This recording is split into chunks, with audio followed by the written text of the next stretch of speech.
潜水艦隊っていう言葉の響きだけで乗り切ったっていう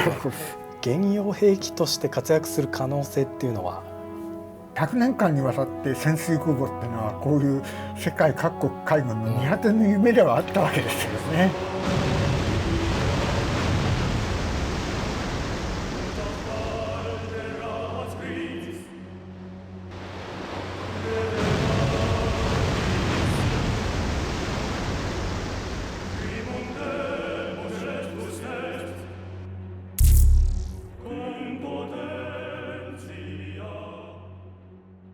今回は新ファクシについてお話しさせていただきたいと思います。菅野さん、この新ファクシですが、一言で言うとどんな兵器ですか？新ファクシは一言で申し上げますと、新時代の戦艦となります。岡部さんいかがでしょうか？潜水艦でしょ？そうです。その潜水艦を戦闘機でやっつけるんですか？そうです。どのぐらいの大きさの潜水艦なんですか？全長は約350メートルくらいありまして、350メートルって原子力空母よりちょっと大きいくらい。そうですね、同じぐらいのものになりますけれども、それが潜水してなおかつ浮上してきてプレイヤーたちと戦うという。菅野さん、この新ファクシのゲーム内での設定を教えてください。新ファクシはですね、冷戦期に開発された原子力潜水空母です。1番艦が新ファクシといいまして、これは垂直離発着機。2番艦がリムファクシと申しまして、こちらは垂直発射無人機、こちらを運用しております。デザインで影響を受けた兵器なんかはありますか？ずらりと並んだですね、ミサイル発射管ですとか、全体的な質感などはタイフーン級原子力潜水艦をモチーフにしており、運用面では現実に存在した潜水空母として E400 型潜水艦にも影響を受けております。岡部さん、率直な見た目の印象なんかお伺いできる？タイフーン級潜水艦の巨大さと、それからミサイルの並び方っていうのはいかにも強そうっていうか、攻撃力の塊みたいな感じですよね。そうですね。で、確かにそれをこうゲームの中で相手にしてみたいというのがよくわかるんですけれども、潜水空母っていうのは実は結構 E400 以外にも昔からありまして、そうなんですね。それがね、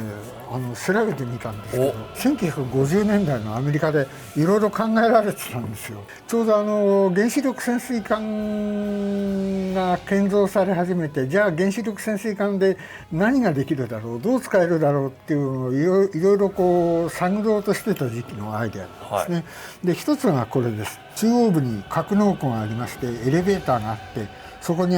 コンベヤー F2Y シーダートっていうジェット水上戦闘機、水上戦闘機、あれを3機搭載するんですね。それでここの後ろの甲板のカタパルトから発進させるっていうあれでした。で、考えてみると、これその潜水艦がまず浮上して、その格納庫からシーダートを引っ張り出してエレベーターで上げて、それでカタパルトに乗せて折りたたんでいた主翼と尾翼を伸ばして、それで発進させるっていう、えらい手間のかかる潜水空母になってしまうんですね。でもっと極端なのがこっちの下に書いた方の原子力潜水艦のアイデアです。これ当時として異常に大きい14,700トンかの潜水艦で、これはやっぱり格納塔の中にしまっておいた戦闘機を引っ張り出して、それをこう垂直に立てて発進させるってあれなんですね。で、これを最大8機搭載するっていう。で、その戦闘機がまたすごいもんで、これボーイング社が一応考えた時はマッハ3で飛ぼうっていうんですね。マッハ3もスピード出るんですか？1950年代当時ですよ、それにマッハ3の戦闘機を考えて、でしかもそれを垂直に打ち上げる、回収する方法が不明です。むちゃくちゃですね。むちゃくちゃですこれは実際には計画されてたりとかしたものなんでしょうか？さすがのアメリカ海軍も途中でやっぱり無茶だと思ったみたいですね。これなんか明らかに日本の E400、あれのアイデアをだいぶ踏襲してますよね。で、その E400 以前にも1920年代ぐらいからアメリカやイギリスでこう潜水艦に飛行機を積んでみようと、敵の艦隊とか敵の船団とかを見つけるのにどうしたらいいだろうかっていうんで、じゃあ飛行機でこう周回してパトロールして索敵してくれいいじゃないか、はいはい、そっちの方のアイデアだったらしいですね。で日本の E400 になってくるとこれはその攻撃用に使おうと、そこら辺からいよいよ潜水空母になってくるわけですけども、そういうことを考えると今2020年代100年間にわたって潜水空母っていうのはこういう世界各国海軍の見果ての夢ではあったわけですよね。見果ての夢ですね。エースコマット7では全通甲板を設けた潜水空母という破天荒なデザインを行いました。それがアリコーンという原子力潜水艦です。これはキャトバー方式の全通航空甲板を持つ完全な潜水空母ですけれども、潜水艦としてよりも水上艦としての戦闘能力の方が多いことから、河川航空巡洋艦というカテゴリーに属しています。いわゆるフリゲート艦的な要素を持つ潜水艦と、主砲を持つ潜水艦、これらをイメージしました。航空甲板のところにちょっと割れ目がありまして、それが開くと、それがレールガンそのものになるっていうですね深夜2時ぐらいに考えたようなネタではあるんですけれども、やや漫画的な領域にまで到達しております。私も何しろ昭和の子供ですんで、そういうものはいろいろ昔の漫画とかでたくさん見てきましたので、そこら辺非常に自分で言うのもなんですけど寛大なんですよ。ですので今のお話なんか伺っていて、これはきっとデザインしててすごく楽しかったんじゃないかなと思うんですけど。そうですね。ゲーム中では新ファクシに護衛の潜水艦がついていますが、現実の戦略原潜の運用から考えると、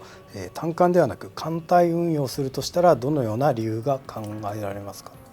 そうですね、潜水艦って普通艦隊運用しないんですよね、はい、だからこっちのゾーンディフェンスに頼るぐらいしかないわけですよね。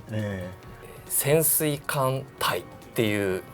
言葉の響きだけで乗り切ったっていうはい、熱い情熱の賜物でした。いや、潜水艦隊は私も好きですけどでもその潜水艦を戦闘機で攻撃しなきゃならないわけですよね。その点が痛いところでして、とても頭の切れる、艦長だっていう風な設定だったので、そう簡単には弱みは見せないんじゃないかなと思いまして、はい、そのため、潜水艦をあぶり出す手順にリアリティを与えられないかと思いました。 P3C、こちら対戦哨戒機として有名なんですけれども、これもエースコマット7、ダウンロードコンテンツに登場してきます。そこからその部位が、投下されまして、戦闘機に取り付けられた特殊な、磁気探知機というものを、設定しまし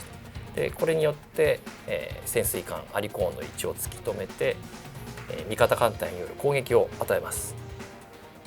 でこれによってバラストタンクにダメージを受けたアリコーンは浮上して、ようやっと戦闘機部隊と対決することになります。岡部さん、はい、新ファクシですけども、現用兵器として活躍する可能性っていうのはねえ、それは潜水艦からミサイルを撃つってのは今たくさんどこの国でもやってるわけですけれども、その浮上して飛行機を飛ばさなきゃなんないっていうのは潜水艦の、最大の強みである隠密性を損なうわけですよ。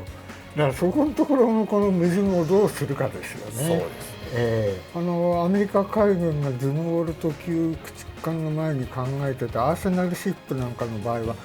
いわゆる還元をできるだけ低くして、それだけその敵の対艦ミサイルに当たりにくくする、だから潜水艦ではないけども反没船体みたいなこと反没船体、半分沈んでる反没船体みたいなことを考えてましたし、だから潜水空母としても浮上するからいけないのであって、例えば水中発射できる無人機かなんかをこう運用する潜水艦っていうのはあり得るかもしれませんよね。今後そういう無人機の運用なんかが発展していったりすると、そういう水中発射ドローンを搭載した潜水艦というのは現実的な話になってくるかもしれないですよね。無人戦闘機の水中発射プラットフォームにしていくっていう考え方でしょうか。そうです。言い方を変えれば、例えば巡航ミサイルのトマホークなんていうのは、その自爆型ドローンっていうふうに考えればもうすでに実用化されているとも言えるかもしれませんね。いろいろ伺ってまいりましたけど、岡部さん、新ファクシーいかがですか？そりゃ潜水空母ですもんそりゃみんな大好きじゃないですか潜水空母大好物だらけですね。現実性とこの潜水空母とどっちが好きって言ったら、私は潜水空母の方が出ます。ありがとうございます。菅さんいかがでしょうか？さまざまな核兵器を軍事評論家の岡部伊作先生に評価していただきましたけれども、甘くてすみません。根本的なところではいろんな妄想とかいろんな、イメージを集合させて作った、エースコンバットの核兵器っていうものが、核もですね軍事評論家に簡単に受け止められるっていうことは、想像だにしておりませんでしたので、だいぶ私も安心しております。菅野さん、今後、エースコンバットでは、どんな巨大兵器を考えていらっしゃいますか？今回お話しさせていただいたように、エースコンバットの核機や巨大兵器は、現実の兵器や、構想をモチーフにしています。ツッコミどころ満載で、現実では脱作機だけど、もしこうだったら活躍できるんじゃないのかなと、そういう視点でデザインしています。それらを取り巻く世界というのもエースコンバットの魅力だと思いますので、ぜひ次回作を楽しみにお待ちいただければと思います。皆様の核機に対する期待、それには、確実に、応えたいと思っておりますので、ぜひお楽しみにお待ちください。本日はどうもありがとうございました。ありがとうございました。